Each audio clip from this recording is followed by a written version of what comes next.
नमस्कार, आप news diary देख रहे हैं। देखिए, लगातार प्रशांत किशोर के द्वारा जदयू और बीजेपी पर लगातार हमलावर है और जो नीतीश कुमार के मंत्री हैं, आप उनको देखिए, दाएं मानिए या बाएं मानिए या मानस पुत्र वो कहते हैं और उनको मानस पिता मानते हैं। अशोक चौधरी के बारे में बातचीत करेंगे और मेरे साथ जदयू के युवा प्रवक्ता मनीष जी जुड़े हैं। इनसे बातचीत करेंगे कि आखिरकार वो नीतीश कुमार के दाहिने हाथ है और उन पर आरोप है। और नीतीश जी के बारे में आप जानते हैं कि जब भी कोई आरोप होता है तो वो उसकी लेकर हमेशा से मंत्री हो या कोई भी हो, उनको बोलते हैं कि सफाई दिया जाए, लेकिन अभी तक अशोक चौधरी की तरफ से कोई सफाई नहीं दिया गया। आपका स्वागत है न्यूज डायरी में। धन्यवाद।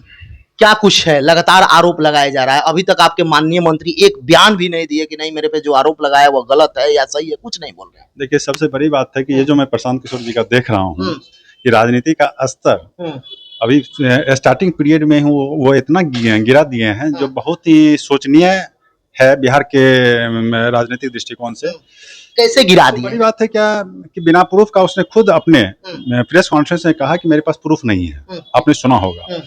और जब पूरा प्रूफ नहीं है तो फिर कैसे आप एक संवैधानिक पद पे बैठे लोगों पे इतना बड़ा आरोप आप लगा सकते हैं? अगर आपके पास सबूत है तो इस सबूत को लेकर आप सरकार के पास, न्यायपालिका में भी आप जा सकते हैं, लेकिन ऐसा कुछ है नहीं। आप टारगेट करते हैं सिर्फ वैसे वैसे नेताओं को जो किसी भी पार्टी के रीढ़ हैं, चाहे भाजपा के रीढ़ हो या जदयू के रीढ़ हो, वैसे लोगों को आप टारगेट करते हैं और खुद को शाबाशी लेना चाहते हैं। तो ये सब बातों में दम नहीं है। अगर ऐसी बातें दम नहीं है, अगर ऐसी बातों में दम होती तो उनको ये वर्ड नहीं बोलना चाहिए कि मेरे पास प्रूफ नहीं है। तो वो प्रूफ लेकर आए, उसके बाद हमारे माननीय मंत्री हो, प्रवक्ता हो या पार्टी हो, वो पार्टी इसका सफाई जरूर देगी, लेकिन पूरे प्रूफ के साथ उनको आना पड़ेगा।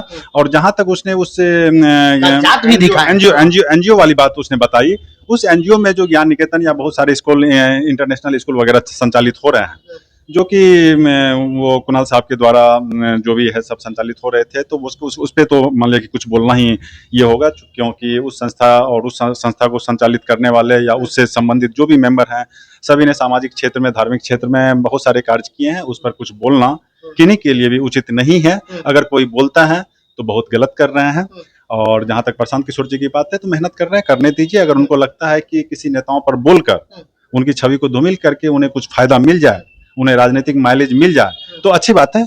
कल से आप देख रहे हैं, कोई भी नेता हो, बड़े से बड़े, नीतीश जी पर विरोधी भी आरोप नहीं लगाते हैं, चाहे कोई भी हो। उनको ये बात का प्रशांत किशोर भी बोलते हैं कि नहीं नीतीश जी ठीक है, लेकिन स्वास्थ्य अगर ठीक रहता तो वो अब तक कार्रवाई कर देते। क्या ये बात सही है कि नीतीश जी स्वस्थ नहीं है? देखिए यही तो वो तो रणनीतिकार का काम किए हैं। राजनीतिक रणनीतिकार थे, वो यही करते हैं। किसी भी पार्टी के जो मेन लीडर हैं, लीडर को एक साइड वो कह रहे हैं कि वो ईमानदार छवि के लोग हैं, वो बेदाग छवि के लोग हैं, लेकिन वो एक तरफ कहते हैं कि एक तरफ बीमार भी हैं। अरे भाई, वो बीमार है या नहीं है, इसकी चिंता आप क्यों करते हो? इसकी चिंता बिहार की जनता करेगी। इसकी चिंता पार्टी के वर्कर, कार्यकर्ता, पदाधिकारी करेंगे। उन पर आप छोड़ दीजिए। आप अपना काम कीजिए, जो कर रहे हैं वो कीजिए, और फिर रिजल्ट तो वो आने वाले 2-3 महीने में जनता दे ही देगी।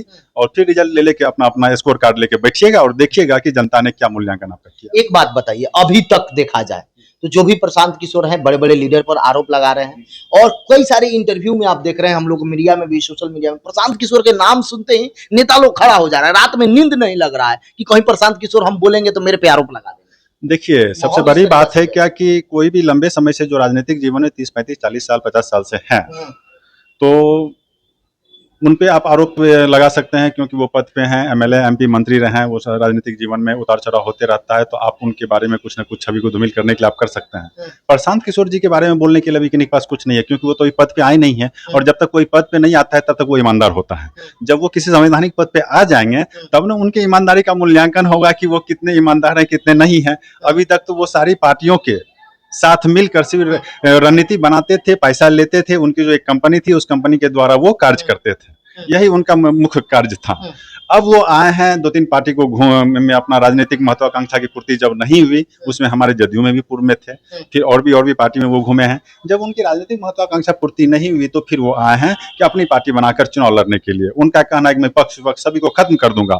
इतना एटीट्यूड, इतना ईगो इस समाज में या देश में या राजनीतिक या सामाजिक जीवन में सही नहीं है। या कहीं ना कहीं उनको अच्छे तरीके से लेकर डूब जाएगा। और जहां तक ग्रामीण स्तर पे हो, जमीन स्तर पे हो, आप सोशल साइट के माध्यम से, पैसों के दम पे या अपने बुद्धि विवेक से आप माइलेज के लिए आप कुछ भी आप कर सकते हो, लेकिन जमीन स्तर पे आप वोट कहां से तैयार करोगे?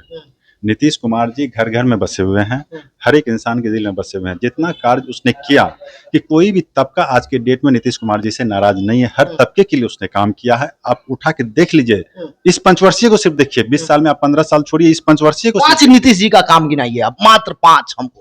कौन सा काम नहीं हुआ ये आप हमें बता 5 दीजिए। गिना दीजिए आप, छोड़िए, जनता जानना चाहती है, चुनाव में जाने रहे हैं आप कितना लोग। काम बताऊं, 5 आप बोल रहे हैं, कितना काम 5 बताऊं? ही गिनाइए, 5। 2005 से पहले कुछ था ही नहीं, जो है सब तो इन्हीं का 20 साल में किया हुआ है। चाहे रोड हो, सड़क हो, बिजली हो, पेंशन हो, वृद्धा पेंशन हो, नौकरी हो, सरकारी हो, कॉन्ट्रैक्ट हो, जो भी हो सब तो इन्हीं का किया हुआ है। पुल पुलिया हो, ये पुलिया गिर जाता है महाराज। देखिए गिर जाता है। मैं बता रहा हूं कि नीतीश कुमार जी के नेतृत्व में अगर सरकार के अधीन कोई कर्मी गलत करते हैं और वो पकड़ा जाते हैं तो वो बख्शे भी नहीं जाते हैं। इन्हीं के विभाग तो का क्या सफाई देंगे? अभी अभी आपने देखा एक इंजीनियर के यहाँ छापा पड़ा, अगर सरकार चाहती उसे बचाती ना, सरकार ने बचाया नहीं ना। तो अशोक चौधरी को कौन बचा? सर कौन बचा रहा? अशोक चौधरी जी पे आरोप कौन सा है? क्या आरोप है? ऐसे कोई कुछ बोल बैंक अकाउंट लेके आरोप लगा रहे हैं। अरे बैंक अकाउंट लेके आरोप लगा रहे हैं तो अशोक चौधरी जी पे आरोप कहाँ लग रहा है? वो उनके कहाँ कहाँ रिश्तेदार का नाम ले रहे हैं, कभी उनकी पत्नी का नाम ले रहे हैं, फिर कहते हैं हमारे पास प्रूफ नहीं है। तो आरोप में जब तक दम नहीं होगा तब तक कोई कैसे अपनी बात को रखने का काम करेंगे?